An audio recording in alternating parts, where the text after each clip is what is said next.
This bulletin is sponsored by a diagnostic center. नमस्कार, मैं हूं जय श्रीनागदा और आप देख रहे हैं सीबीसी न्यूज राजस्थान का प्राइम टाइम बुलेटिन। खबरों में जाने से पहले एक नजर आज की न्यूज हेडलाइंस पर। मंत्री गुड़ा ने मारी जबरदस्त पलटी, कहा पायलट से बेस्ट कोई फेस नहीं, नवरात्र में बन जाएंगे सीएम। नवरात्रि पर स्विमिंग पूल में अजब गजब गरबा पानी में चनिया चोली पहन कर किए स्टेप, मॉडल्स ने किया कमाल। अलवर के थाना गाजी व राजगढ़ में रेड, एमएलए के दोनों बेटे, प्रधान का बेटा बीडीओ की रिश्वतबाजी। नई दुल्हन ने किया डांस, नाची और हो गई फुर, शादी के 6 दिन बाद कर दिया बड़ा कांड। बुजुर्ग समेत चलती स्कूटी सड़क में समाई, अचानक धंसा हाईवे, 5 फीट गहरा हो गया गड्ढा। और अब खबरें विस्तार से। मुख्यमंत्री अशोक गहलोत के कांग्रेस राष्ट्रीय अध्यक्ष के चुनाव में नामांकन की तैयारियों के बीच राजस्थान में नए सीएम के लिए रेस शुरू हो गई है। गहलोत के अध्यक्ष बनने के बाद सीएम पद छोड़ने के बयान से पार्टी में दिल्ली से जयपुर तक सियासी सरगर्मियां बढ़ गई हैं। सचिन पायलट विधायकों से मिल रहे हैं। पायलट और गहलोत के समर्थन में बयानबाजी का दौर भी शुरू हो गया है। ग्रामीण विकास राज्य मंत्री राजेंद्र सिंह गुड़ा ने सचिन पायलट को सीएम बनाने की पैरवी करते हुए उन्हें सबसे बेस्ट फेस बताया है। उधर हेल्थ मिनिस्टर प्रसादी लाल मीणा ने गहलोत के साथ होने की बात कही है। गुड़ा ने कहा कि गहलोत के बाद अब मेरी जानकारी में कांग्रेस में पायलट से बेस्ट कोई फेस नहीं है। गहलोत के बाद पायलट से बढ़कर कोई विकल्प नहीं है। मुझे लगता है कि अब नवरात्र में पायलट वाला काम हो जाएगा, वे सीएम बन जाएंगे। सचिन युवा नेता हैं, अपने अंदाज से राजनीति करते हैं, कहीं कोई विरोधाभास नहीं है। 2023 में हम शानदार तरीके से चुनाव लड़ेंगे, कांग्रेस की सरकार रिपीट करेंगे और इस बार कांग्रेस सरकार ने अच्छा काम किया है। सचिन पायलट सीएम होंगे तो नेता के चेहरे का भी फर्क पड़ता है। पायलट आज भी जयपुर में अपने बंगले पर विधायकों से मुलाकात कर रहे हैं। पायलट से सुबह शिव से विधायक अमीन खान और धोद से विधायक परसराम मोरदिया ने मुलाकात की।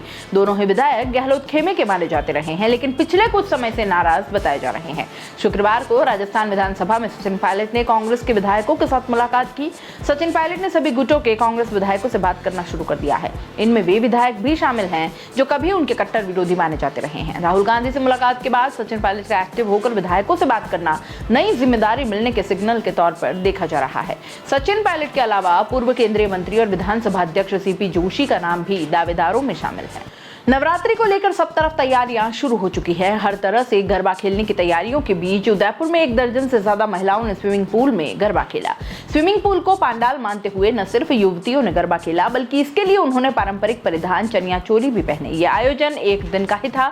इसमें उदयपुर के 15 मॉडल्स ने भाग लिया। उदयपुर के सीपीएस स्कूल में इस पानी वाले गरबा डांस के लिए सभी ने 7 दिनों तक तैयारियां की थी। रोजाना टाइमिंग और स्टेप्स बढ़ाए जा रहे थे। गरबा का यह अनोखा डांस क्रिएशन ग्रुप ने किया। क्रिएशन के निदेशक राजेश शर्मा ने बताया कि देश भर में योग और मेडिटेशन को लेकर यह प्रयोग पानी में किए जा रहे हैं, तो उनके मन में पानी में डांस करने का आइडिया आया। इस पर उन्होंने कुछ महिलाओं से बात कर सुझाव मांगे। शर्मा ने कहा कि नवरात्रि के मौके पर पानी में गरबा खेलने के प्लान को तैयार करते हुए उन्होंने स्विमिंग कोच से बात की और इसके बाद स्विमिंग कोच राकेश दादीज ने सभी मॉडल्स को बुलाया। लगातार 10 दिनों तक थोड़ी देर प्रैक्टिस करवाई। शुरुआत में पानी में उतरकर डांस स्टेप से मॉडल्स डर रही थी, लेकिन धीरे धीरे उन्हें भी नई थीम के अनुभव पर प्रैक्टिस कर अच्छा लगने लगा। मॉडल्स के लिए यह अनूठा डांस एक नया प्रयोग था।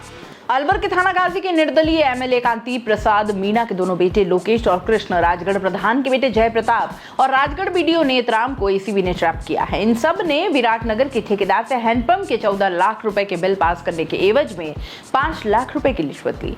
विधायक के जयपुर आवास पर परिवादी ठेकेदार ने 5 लाख रुपए भिजवाए और इसके बाद एसीबी ने विधायक के बेटे कृष्ण को ट्रैप किया। एसीबी ने राजगढ़ प्रधान भौरी देवी राठौर के बेटे प्रताप सिंह और राजगढ़ बीडीओ नेतराम मीणा को भी एसीबी ने ट्रैप लिया है। असल में हैंडपंप लगाने वाले ठेकेदार की शिकायत पर एसीबी ने रात को कार्रवाई को अंजाम दिया है। थाना गाजी विधानसभा क्षेत्र में राजगढ़ की कुछ ग्राम पंचायतें आती है और उन ग्राम पंचायतों में लगाए गए हैंडपंप के बिलों को पास करने के एवज में 5 लाख रुपए की रिश्वत लेने की बात सामने आई है। एमएलए के बेटे दूसरे बेटे लोकेश मीणा को एसीबी ने रात को जयपुर बुलाया। उससे पहले टीम जयपुर में एमएलए के कंचनजंगा आवास पर पहुंच चुकी थी। रात करीब 11 बजे एसीबी की टीम मकान पर पहुंची। खुद एमएलए भी जयपुर के आवास पर उसी घर पर थे और इस मामले में एमएलए कांतिलाल मीणा ने कहा कि विराटनगर का ठेकेदार है, अच्छा खासा परिचित है। उसके साथ भाई के बेटे का ठेका चलता था। इनकी बाजार में डीजल और अन्य सामान का लेन देन बाकी था, जिसमें जमुआ रामगढ़ के पैसे का लेन देन भी था। इस लेन देन के कारण उनकी नीयत खराब हो गई। उसने एसीबी को शिकायत दी कि उससे 5 लाख रुपए की रिश्वत मांगी है। इस मामले में एसीबी पूछताछ कर रही है।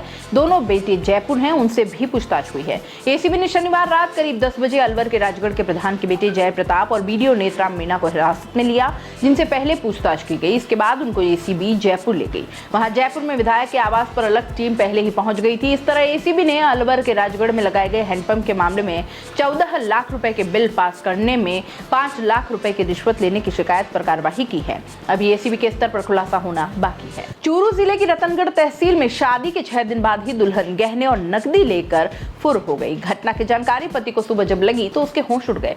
उसने देखा तो कमरे में रखे सोने चांदी के जेवरात और नकदी गायब मिले। अनहोनी की आशंका के चलते परिजनों ने दुल्हन की कई दिनों तक तलाश भी की, लेकिन उसका कहीं कोई पता नहीं चला। थक हार कर पीड़ित पति पुलिस के पास पहुंचा और लुटेरी दुल्हन समेत 2 दलालों के खिलाफ धोखाधड़ी करने का मामला दर्ज करवाया। मामले की जांच कर रहे एएसआई माणकलाल के मुताबिक रतनगढ़ निवासी नवरत्न सांखला ने रिपोर्ट दी कि 7 अगस्त को वह चूरू में अपनी रिश्तेदारी में आया हुआ था।